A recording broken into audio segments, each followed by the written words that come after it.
Et nous retrouvons à Bruxelles Paul Germain. Bonjour Paul. On vient d'entendre le Premier ministre suédois. Plus que l'Europe dans son ensemble, c'est la Suède qui semble en priorité aujourd'hui sous la menace terroriste.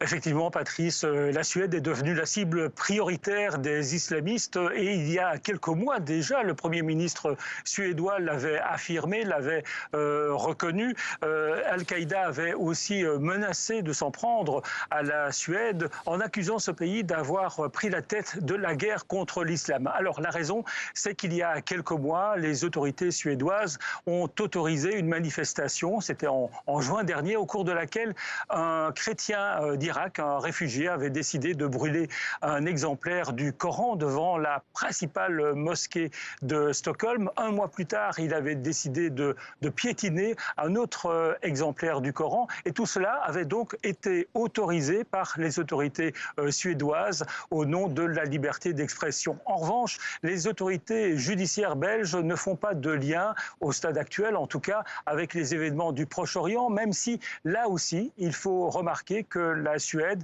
a décidé il y a quelques jours d'interrompre son aide au développement aux Palestiniens. Et on sait que la cause palestinienne a très souvent été instrumentalisée par les milieux islamistes. Alors, l'Europe est-elle dans son ensemble sous la menace terroriste? On observe en tout cas que cet attentat de Bruxelles survient quelques jours après l'assassinat en France d'un enseignant.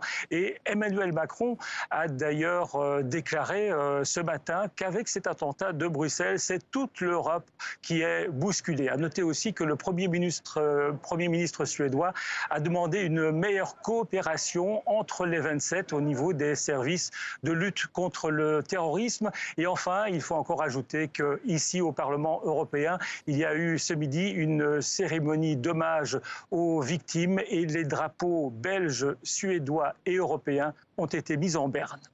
Précision de Paul Germain pour TV5 Monde. Merci.